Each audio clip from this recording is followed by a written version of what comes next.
El día de hoy, el culto de misiones, el equipo de misiones me pidió poder predicar respecto de el sacerdocio. Y eso vamos a hablar el día de hoy. Mandé las láminas, si están ahí. Primera de Pedro, capítulo 2, versículo 9. Dice así: pero ustedes no son así porque son un pueblo elegido. Son sacerdotes del Rey. ¿Qué somos? Eso. Una nación santa, posesión exclusiva de Dios. Por eso pueden mostrar a otros la bondad de Dios, pues Él los ha llamado a salir de la oscuridad y entrar en su luz maravillosa. Tengamos un tiempo más de oración, Señor. Espíritu Santo, te damos gracias por tu presencia. Gracias porque antes que lleguemos hasta este lugar, tú ya estabas con tu gloriosa presencia aquí. Y hoy día solamente nos queremos exponer y someter a tu voz. Hoy día reconocemos nuestra condición de humanos, nuestro corazón torcido a la maldad y al pecado. Pero nos exponemos a la luz de tu palabra para que tú puedas traer dirección, para que puedas traer orientación, para que puedas enderezar nuestra vida. No en un consejo humano, no en un consejo, Señor, que nazca de nuestra humanidad, sino de la sabiduría que viene solo de tu palabra. Hoy día nos exponemos a ella para que tú nos puedas santificar, Señor. Santifícanos en tu verdad, tu palabra es la verdad. Padre, glorifícate en medio de tu palabra, porque tú eres el más importante. Tú eres el más importante. Hoy día todo ego humano, Señor, toda vanagloria humana cae, Padre, para que tú, Jesús, seas glorificado a través de tu palabra. En el nombre de Jesús. Amén y amén. Vamos a la siguiente lámina. Hay un QR donde usted puede descargar las notas de este sermón si quiere ir siguiendo los puntos de la prédica, o si después en casa quiere profundizar. Con su teléfono lo puede escanear y puede descargar estas notas, ¿ya? Pedro, hablándole aquí también a una iglesia perseguida, entrega este concepto del real sacerdocio, o este concepto de sacerdotes del Rey. En el momento que Jesús viene a la tierra, comienza a establecer el reino de los cielos, un reino espiritual. Y por eso los judíos y los discípulos de Jesús tenían un choque cultural, porque ellos esperaban otro tipo de gobierno en ese momento. Y no es que el gobierno que ellos esperaban no va a ocurrir, sino que sabemos que con la segunda venida de Jesús, el reino perfecto del Rey justo se establecerá en la tierra. Pero él comenzaba a hablar de un reino espiritual. Por lo tanto, como pueblo de Dios, nosotros somos parte del reino de Dios. Y Dios es nuestro Rey. Por lo tanto, en el momento que usted conoce al Señor, como aquí dice Pedro, en el momento que salimos de la oscuridad para entrar a la luz admirable, a la luz maravillosa del Señor, nuestra vida cambia. Y ya no somos seres particulares, seres común y corrientes, sino que el Señor lo llamó primero a que usted sea hijo de Dios, pero también para que usted pueda ser un sacerdote, para que usted pueda ser una sacerdotisa. Somos sacerdotes del Rey. Por lo tanto, a veces creemos que la función sacerdotal solamente se relaciona con el tabernáculo. Creemos que en el momento que Moisés construyó el tabernáculo guiado por el Señor y levantó una familia a través de Aarón y estableció un linaje de sacerdotes, creemos que ahí comienza el sacerdocio. Pero eso no es así, hermano. Ahí comenzó el sacerdocio del tabernáculo.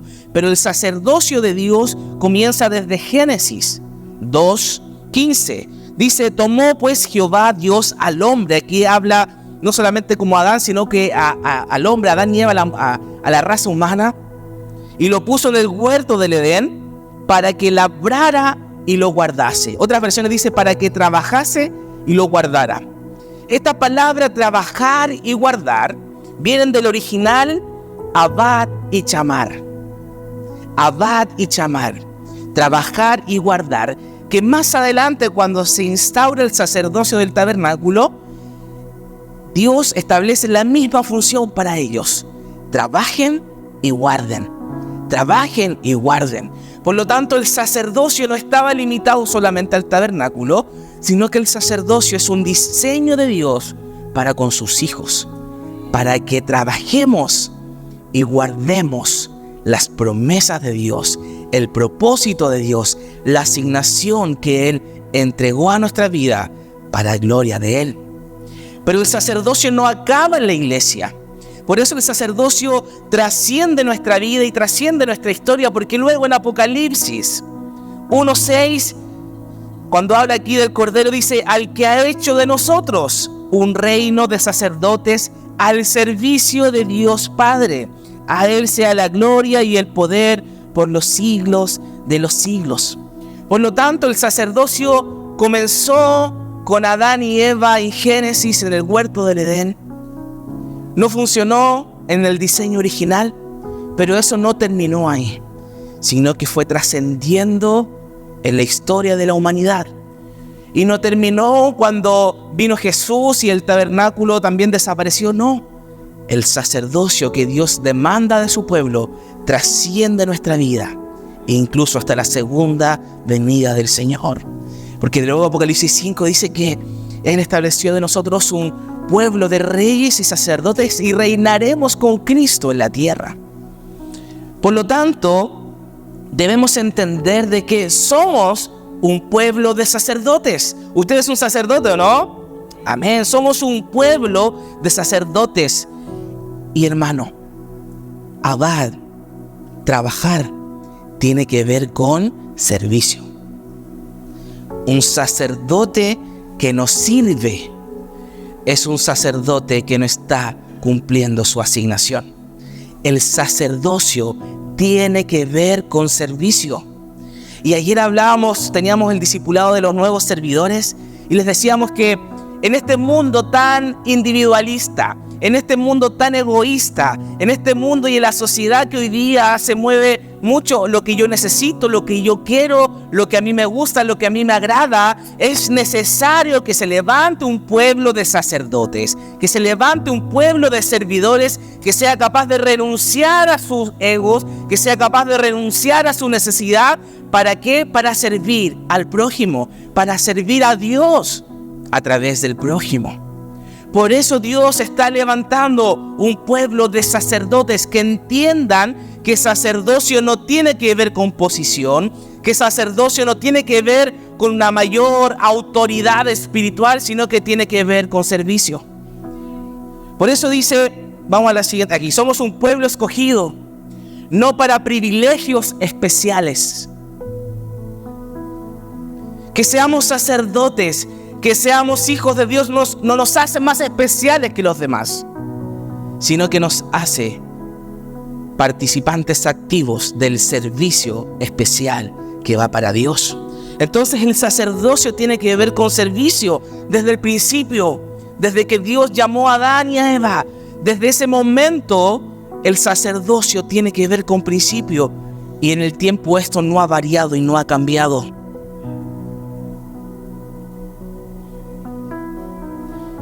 El apóstol Pedro, cuando aquí en primera de Pedro 2 nos hace un llamado al servicio, también nos hace un llamado a la santidad. Dice primera de Pedro 2:5, y ustedes son las piedras vivas con las cuales Dios edifica su templo espiritual. Además son sacerdotes santos. O sea, sacerdocio, servicio, tiene que ir sí o sí con santidad. No podemos disociar el servicio de la santidad.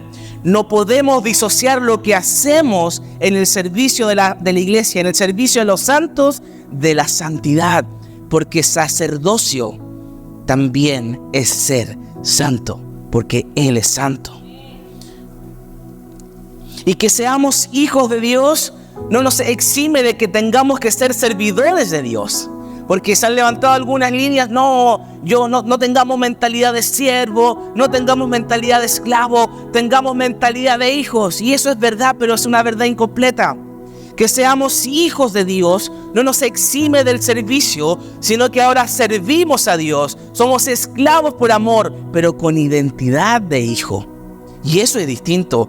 Primera de Pedro 2:10 dice: antes no tenían identidad como pueblo y ahora son pueblo de Dios. Es decir, cuando pasamos de la oscuridad a la luz, cuando pasamos de las tinieblas a su luz admirable, entonces también recibimos esta identidad de hijo. Por lo tanto, el sacerdocio que ejercemos, el servicio que hacemos, no es con una mentalidad de un huérfano, sino que con una mentalidad de hijo. Y el problema es que, como hablamos de servicio, como hablamos de hacer algo, la pregunta es en qué momento lo hacemos. Y aquí la religiosidad ha traído algo negativo para nosotros.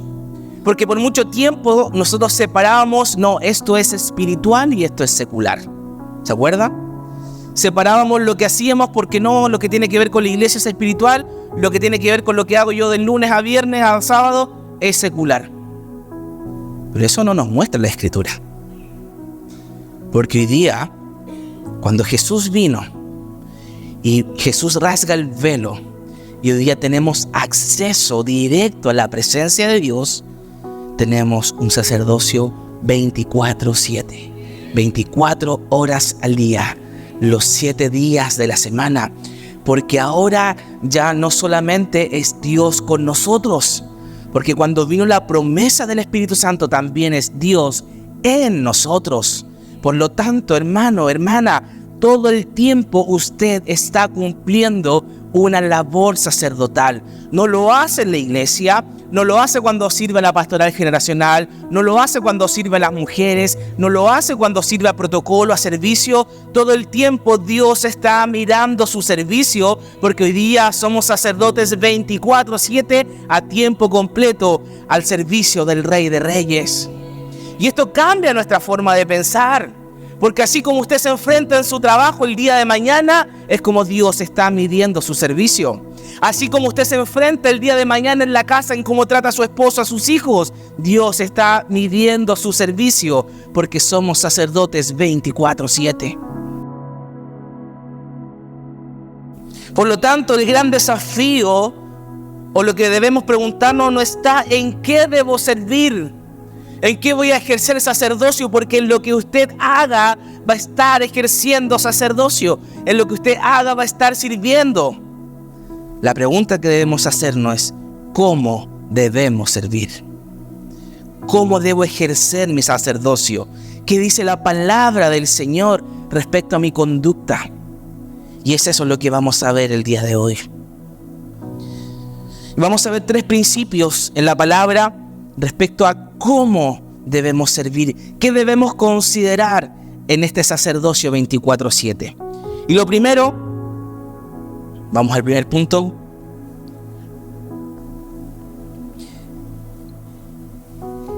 El servicio está sincronizado con el corazón. Más allá de la función que ejecutemos, hermanos, más allá de lo que yo haga aquí en el templo, en el trabajo, fuera de la iglesia, más allá de eso, mi función, la función que ejecute, siempre va a estar sincronizado con mi corazón. Salmo 24:3, el apóstol predicó esto semanas atrás. ¿Quién subirá al monte de Jehová? ¿Y quién estará en su lugar santo? Se da cuenta que el contexto para Salmos es un contexto de oficio, el lugar santo donde solamente oficiaba un sacerdote. Se hace esa pregunta: ¿quién estará ahí? ¿Quién va a poder oficiar? ¿Quién va a poder ser un sacerdote? Y la respuesta es: el limpio de manos y puro de corazón. No dice el limpio de manos o el puro de corazón. No nos da 2 alternativas: o usted va a ser limpio de mano o usted va a ser limpio de corazón.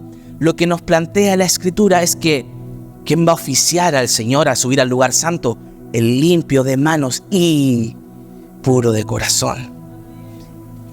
El corazón, con lo que hago, indudablemente va a estar conectado, amada iglesia. No podemos disociarlo. Por lo tanto, usted puede venir a barrer y aspirar toda la alfombra y va a dejar todo reluciente. Pero si su corazón está contaminado, la limpieza que ejerció acá también va a estar contaminada. Porque debemos ser limpios de manos y puros de corazón. Cuando en la Biblia y en el Antiguo Testamento habla de manos, está relacionado con lo que yo ejecuto, con lo que yo hago, con lo que yo aplico, con lo que yo practico. Y el corazón está relacionado con mis motivaciones, con mis deseos, con mis pensamientos.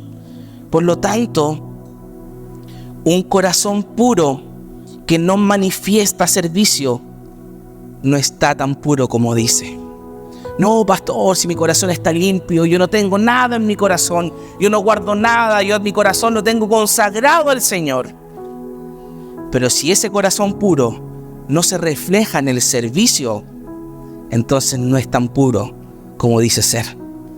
Porque ¿quién subirá al monte, al lugar santo? El limpio de manos y puro de corazón. ¿Se da cuenta que esto está conectado? No podemos separarlo. Y uno de los efectos de la religiosidad es que quiere desconectar nuestro corazón del servicio. ¿Cuántas veces hasta uno mismo quizás cayó en eso, hermano? Uno en la iglesia era una persona y hacía todo excelente y se esmeraba por hacerlo bien, y no es que eso esté malo. Pero llegaba uno al colegio y el testimonio era más o menos nomás. O de repente uno veía a una persona en la iglesia así, con corbata y todo impecable, y de repente era compañero de trabajo, íbamos al trabajo y era otra persona. Porque la religiosidad quiere desconectar lo que hacemos del corazón. Pero dice su palabra que sin santidad nadie verá al Señor. Nadie verá al Señor. Por eso el sacerdocio está relacionado con la santidad. Mi servicio va a estar sincronizado con mi corazón. Si mi corazón está impuro, si mi corazón está manchado, si mi corazón está contaminado, hermano, todo lo que yo haga delante del Señor va a estar impuro. Por más bien que lo haga el ojo humano, por más bien que yo me esfuerce, va a estar contaminado. Porque hay una sincronía entre lo que yo hago y mi corazón. Pero no se confunda. Quien mide eso no somos nosotros. El que mide eso es el Señor.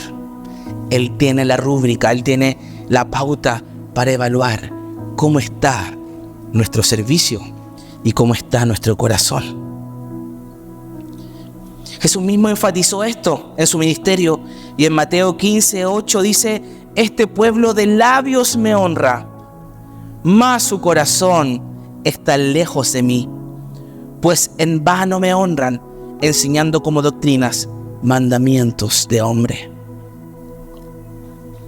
Jesús enfrentándose a la religiosidad de la época, diciendo: estos hermanos se jactan y dicen que honran al Señor y cantan todos los domingos que honran al Señor. De labios me honran, pero su corazón está lejos de mí. ¿Cómo está su corazón, hermano? ¿Cómo está su corazón en el servicio? ¿Se acuerda Jeremías? Que nos da un consejo. Engañoso. Y me gusta esa versión que dice: engañoso y extremadamente perverso es el corazón. ¿Quién lo conocerá?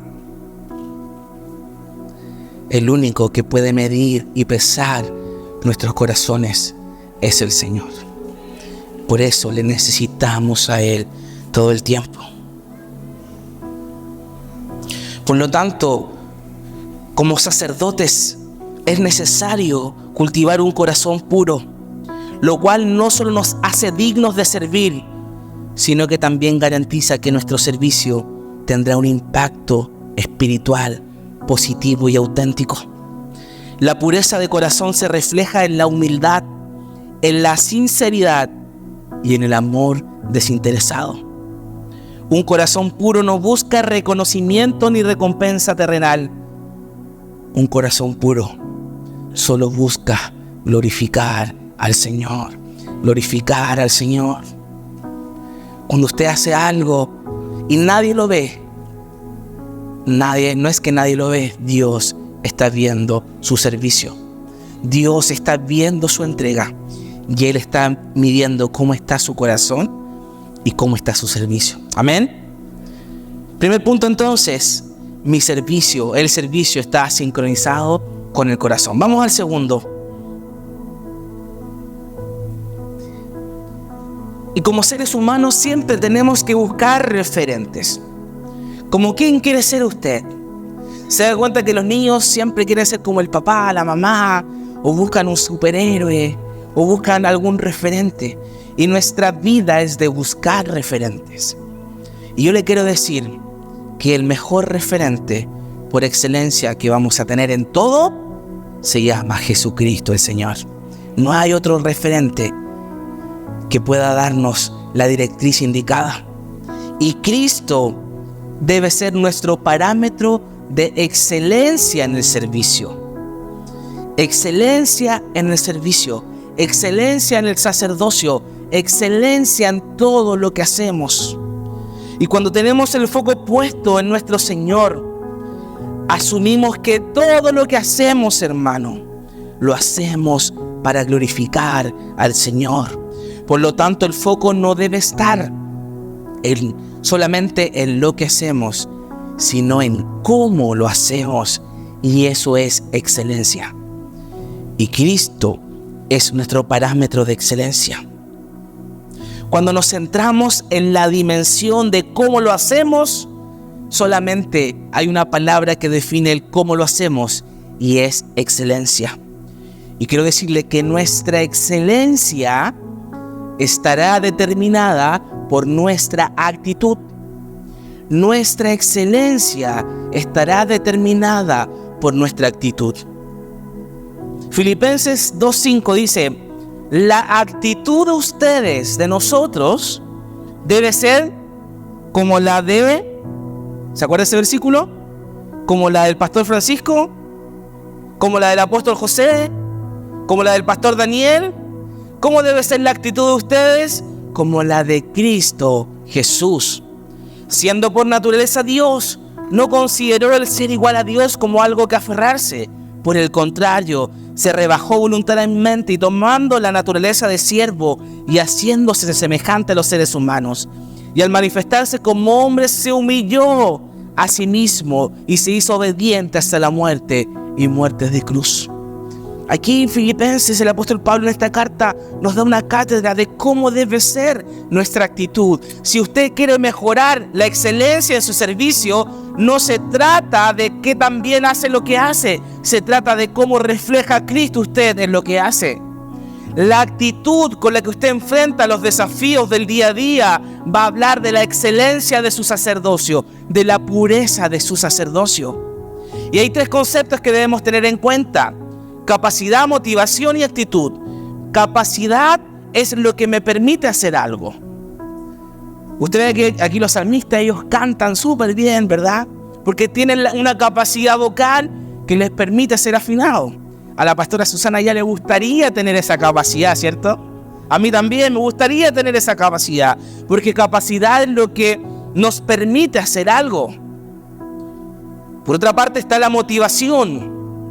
Motivación es lo que determina lo que hago.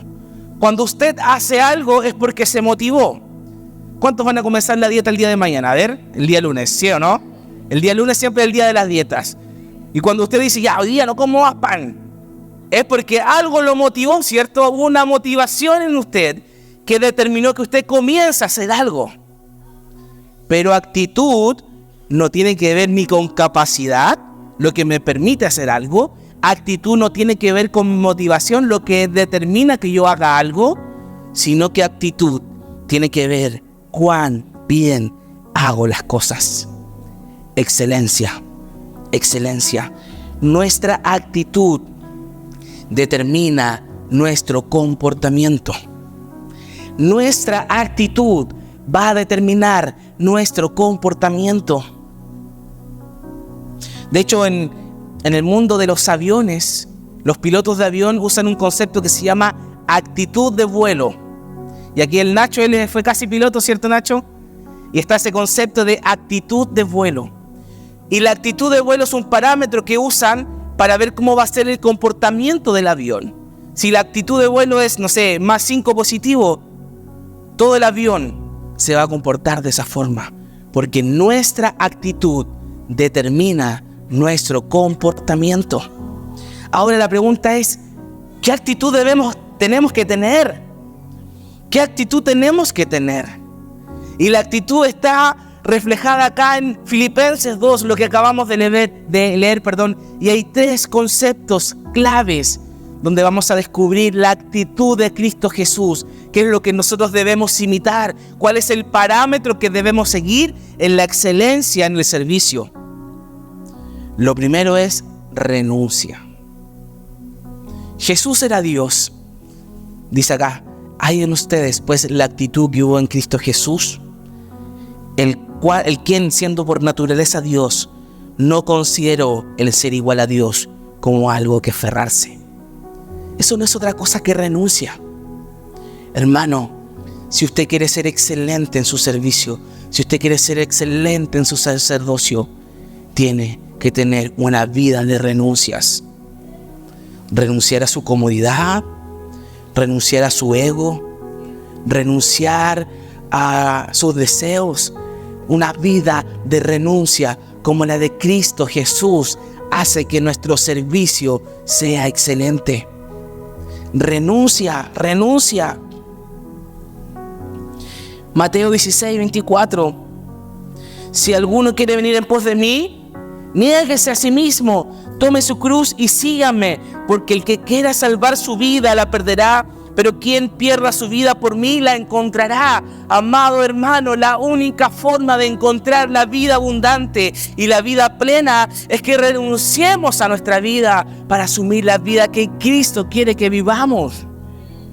Y eso traerá excelencia en su servicio. Cuando usted entiende que debe tener una conducta de renuncia, todo lo que usted haga no lo va a hacer porque le da placer, no lo va a hacer porque le deleita, sino que lo va a hacer porque eso provoca deleite a Jesús. Porque ya no soy yo, como decía el apóstol Pablo, ya no vivo yo, sino que Cristo vive en mí, una vida de renuncia. Pero otra clave que vemos aquí en Filipenses es humildad. Humildad. Servir y tener una actitud de humildad es reconocer que dependemos completamente de Dios. Bienaventurados los pobres en espíritu, porque de ellos es el reino de los cielos. La humildad tiene que ver con reconocer que hay una dependencia en el Señor, porque Él es la vid y nosotros los pámpanos, y separado de Él nada podemos hacer. Humildad es optar por el camino de la humillación, ese camino que trazó Jesús para sus seguidores. Pero ¿cuesta o no cuesta? ¿A quién le gusta humillarse, hermano? A nadie. Pero es la actitud que Jesús estableció como parámetro de nuestro servicio. No solamente renuncia, sino que también humildad. Cuando reconocemos que no somos hábiles, cuando reconocemos que estamos mal, cuando reconocemos que necesitamos al Señor, entonces estamos siendo humildes como Cristo lo fue. Y acuérdese que el Padre al soberbio, ¿cómo lo mira? De lejos. Pero el humilde lo tiene aquí, al lado. ¿Cuánto necesitamos estar cerca del Señor? Pero para eso la clave es humildad. Y el tercer parámetro para tener la actitud de Cristo es la obediencia. Diga conmigo, obediencia. En términos prácticos, obedecer es oír la voz de Dios y seguir su consejo. Obediencia es oír la voz de Dios y seguir su consejo. ¿Se acuerda cuando Jesús le dice a sus discípulos, si ustedes me aman, ¿qué van a hacer? Van a guardar mis mandamientos. Y ese guardar no es esconderlos, ese guardar. ¿Se acuerda el segundo oficio del sacerdocio? Trabajar, y el otro era guardar. Y guardar no tiene que ver con esconder, guardar tiene que ver con caminar en eso. Si ustedes me aman, le dice Jesús a sus discípulos, entonces van a guardar mis mandamientos. Obediencia. Y le quiero decir que la obediencia siempre va a ser nuestra mejor adoración. Nuestra obediencia siempre va a ser nuestra mejor adoración. ¿Se acuerda de Abraham? Hay algunos papás que dicen amén y miran a sus hijos. Habla, Señor. ¿Se acuerda cuando Dios llama a Abraham y le pide a su hijo que sea sacrificado? ¿Y qué dice Abraham? Tranquilo, iremos, ¿qué más dice? Adoraremos y volveremos. Hermano, lo que menos hubo en ese monte fue música. Lo que menos hubo en ese altar que se preparó fue un acorde. Lo que hubo en ese momento fue obediencia, fue fe, porque nuestra mayor adoración siempre va a ser nuestra obediencia. Y ese es el parámetro que establece Cristo para que seamos excelentes en el servicio: renuncia, humildad y obediencia. Por lo tanto, si usted quiere ver cómo está siendo su actitud en el servicio, vea qué tan obediente está siendo, vea qué tan humilde está actuando y vea a cuántas cosas usted está renunciando. Y después que usted analice eso, recién va a poder ver si su actitud en el servicio es como la de Cristo. Antes, hermano, es pura parafernalia, es pura espuma, es puro volumen. Pero Dios está midiendo no solamente su corazón, sino que también nuestra actitud. Y hay una fórmula. Vamos a la siguiente lámina. Te dice, y esa fórmula, vamos a ver matemática, ahora el pastor nos va a enseñar álgebra. No, hermano. Es para entender esto un poco más práctico de nuestra actitud. ¿Se acuerda que actitud tenía que ver con excelencia en el servicio? ¿Cómo podemos medir nuestra excelencia en el servicio? Sale C más H por A. C es conocimiento, H es habilidad y A es actitud, para que veamos cuán importante es la actitud en nuestra excelencia en el servicio. Puede llegar un hermano acá que puede conocer mucho. Oh, yo me estudié un doctorado en teología y conozco la palabra al revés y al derecho. Pongámosle un 10 de conocimiento. Y ese mismo hermano, no, yo tengo una habilidad de escribir y he redactado 10 libros y reviso las editoriales y pongámosle 50 de habilidad. 50, voy a hacer números fáciles ya para no complicarlo. 50 más 10, ¿cuánto es? 60. Pero ese hermanito no se somete a ninguna autoridad, no obedece a nadie ni a su mamá, no obedece, no tiene un corazón humilde, no renuncia a su comodidad. ¿Cuánto le vamos a poner actitud? Pongámosle 0. 10 más 50, ¿cuánto eran? 60. Y 60 por 0, ¿cuánto es? 0. ¿Se da cuenta lo importante de nuestra actitud? Yo puedo tener muchas habilidades, yo puedo conocer muchas cosas, pero si mi actitud es 0, esta fórmula siempre va a ser 0, porque la actitud es lo que determina la excelencia en el servicio. Por otra parte, yo estoy recién llegando a la iglesia. Ya, ¿cuándo no? Yo pasé recién el discipulado de nuevos creyentes. Pongámosle de conocimiento 1. No, pero yo soy bueno aquí ordenando, gestionando, haciendo venta. Esto yo lo hacía en el centro de padres antes, pero ahora lo quiero hacer en la iglesia. Esto lo hacía en el mundo, pero ahora lo quiero hacer en la iglesia. Y tiene muchas habilidades. Pongámosle 5. 1 más 5, ¿cuánto es? Pero ese hermano tiene un corazón humilde. Obedece a todos, al Señor en primer lugar. Renuncia a su comodidad. Renuncia a su ego para servir a los demás. Pongámosle una actitud de 80. ¿Cuánto es 80 por 6? ¿Cuánto? 6 por 8. 480. Por lo tanto, la excelencia del servicio, solamente con la actitud, subió de 6 a 480. Le embarré en usar esos números. ¿Pero se entiende? ¿Se entiende la idea? Nuestra actitud va a influir directamente en la excelencia en nuestro servicio. Sacerdotes del Rey, su actitud va a determinar cómo es su excelencia, el servicio del Rey de Reyes, su obediencia, su humildad y su renuncia. Tengamos nosotros la actitud que tuvo Cristo Jesús. Tercero y último.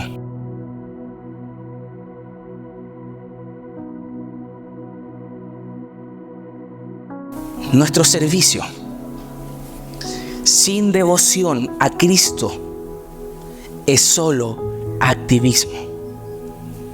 Nuestro servicio sin devoción a Cristo es activismo. Apocalipsis 2:2 dice: yo sé todo lo que haces, servicio. He visto tu arduo trabajo, servicio. Y tu paciencia con perseverancia, actitud. Sé que no toleras a la gente malvada, santidad. Has puesto a prueba las pretensiones de esos que dicen ser apóstoles, pero no lo son. Has descubierto que son mentirosos. Has sufrido por mi nombre con paciencia sin darte por vencido. Dígame o no que esto que acabo de leer define a alguien servidor. Define a alguien con un sacerdocio claro. Pero tengo una queja en tu contra. No me amas a mí, ni se aman entre ustedes como al principio. Uno de los grandes desafíos que tenemos, iglesia, en este tiempo, en nuestro sacerdocio, es no perder nuestra devoción por Cristo. Porque cuando usted sirve y sirve y sirve, cuando usted hace, el problema que plantea la Escritura no es en lo que hace, sino en su devoción por Cristo. ¿Por qué lo hace? Y me gusta esta versión porque dice: no me amas a mí y no se aman entre ustedes. La primera señal que hemos perdido nuestra devoción por Cristo es cuando dejo de amar a mi prójimo, cuando dejo de amar a mi hermano. ¿Se acuerda Juan? ¿Cómo dicen ustedes que aman a Dios si no lo ven? Si a su hermano que lo ven no son capaces de amarlo. La primera señal, el primer síntoma que hemos perdido la devoción por el Cristo en nuestro servicio es que ya no amamos a nuestro hermano. Ya llegó este se hace el pulento, pero yo lo conozco este hermanito, el hermanito chicle, que todos lo mastican pero nadie lo traga, o el hermanito el que algunos dicen: no, este es el puente cortado, nadie lo pasa. Pero en el momento que usted dejó de amar a su hermano, es porque antes perdió su devoción por Cristo. Es lo que no lo estoy inventando yo, es lo que dice su palabra. Ya no me aman a mí, ni se aman entre ustedes. El Señor era consciente del servicio de esta iglesia. El Señor era consciente del esfuerzo que hacían en pos del sacerdocio. El Señor era consciente de todo el nivel de renuncia, que buscaban la santidad, que iban a la iglesia todos los días, que ordenaban el templo todos los días, que servían a las nuevas generaciones todos los días. El Señor era consciente del trabajo de ellos, pero tenía solo una queja: ya no me amas a mí. Has perdido tu primer amor, dice otra versión. Servicio sin devoción a Cristo es solo activismo. Y aquí tenemos un problema a veces en la iglesia, que queremos profesionalizar el servicio a Dios. Y con esto no estoy diciendo que debemos perfeccionarlo ni mejorarlo, no se confunda. Pero por ejemplo, hay algunas iglesias que contratan músicos que no son cristianos para ministrar la alabanza, porque toca mejor un acorde, porque no se equivoca, porque lee partituras. ¿Usted cree que ese servicio es con devoción a Cristo? Perdón si para algunos les suena religioso, si para algunos les suena muy extremo, pero es lo que dice la palabra del Señor. Insisto, con eso no estoy diciendo que nuestros músicos no se tienen que perfeccionar, no tienen que estudiar y no tienen que mejorar. No estoy diciendo eso. Pero si yo soy capaz de leerme y ensayar toda una semana para sonar bien y no soy capaz de orar al Señor y buscar al Señor, entonces mi servicio es sin devoción a Cristo. Si soy capaz de leer toda la Biblia, de prepararme para enseñar a la iglesia y me esfuerzo en eso y no soy capaz de buscar al Señor en intimidad, mi servicio es sin devoción a Cristo. Nuestro servicio tiene que estar centrado en el Cordero, en Cristo. Cuando yo hago cosas, hermanos, sí, ser evangélico a veces es re fácil. Ya sabemos la estructura. Usted cuando viene al culto ya sabe lo que viene. Si yo le paso el micrófono a alguien va a saber orar, pero ese no es el problema. El problema es su corazón.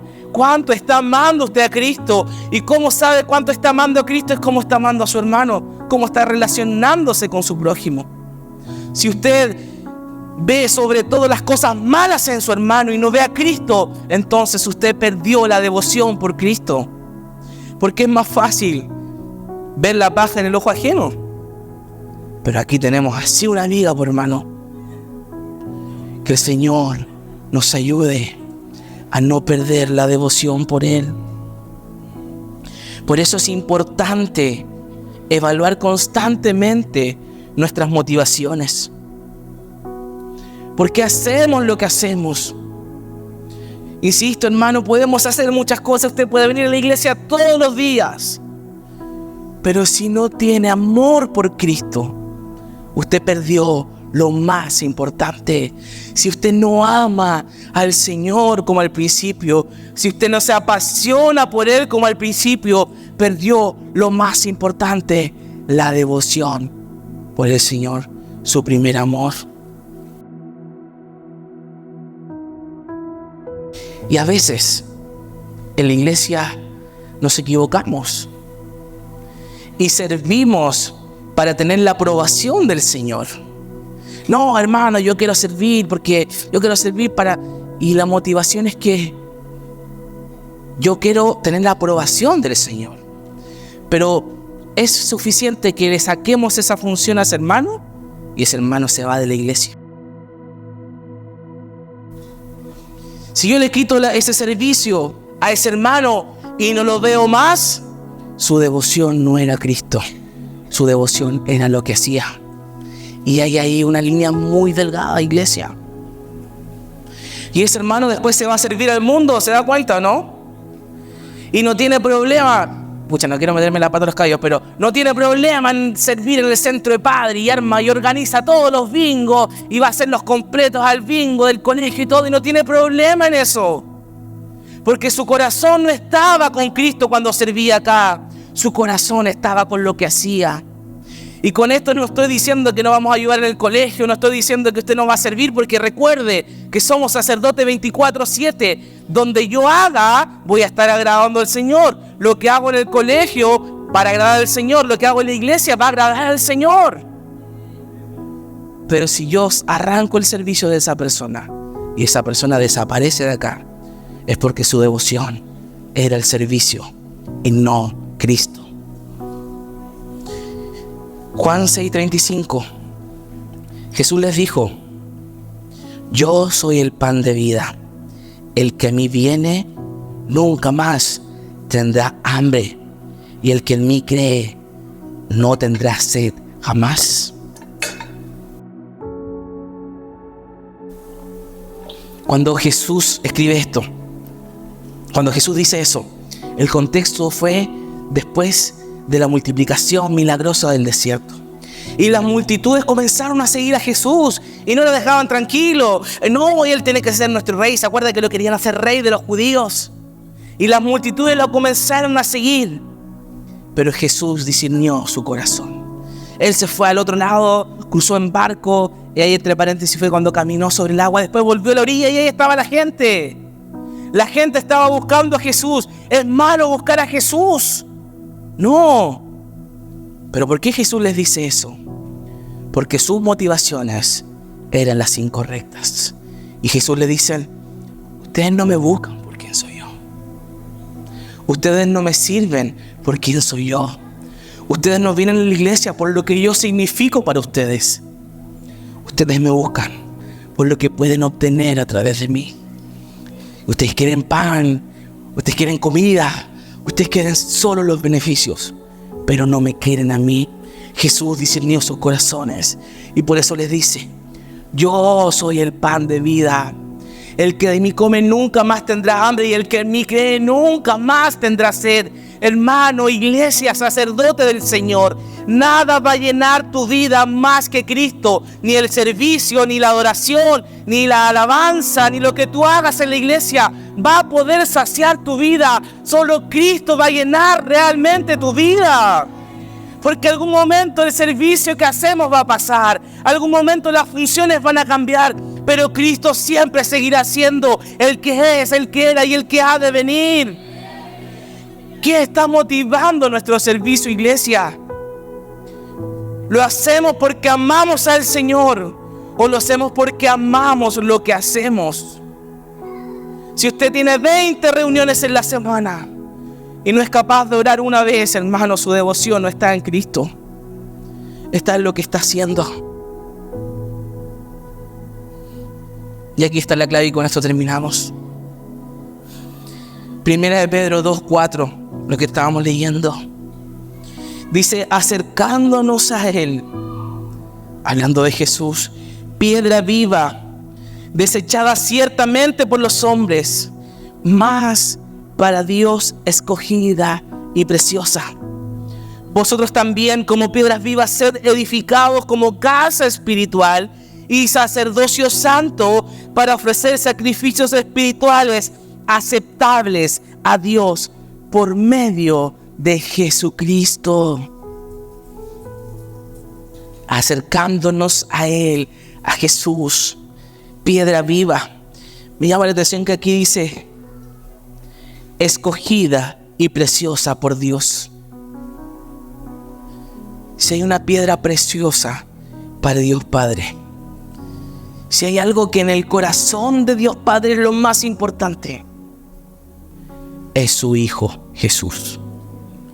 Pero Él en amor nos entregó esta piedra preciosa que es Cristo, para que sea el fundamento de todo lo que hacemos.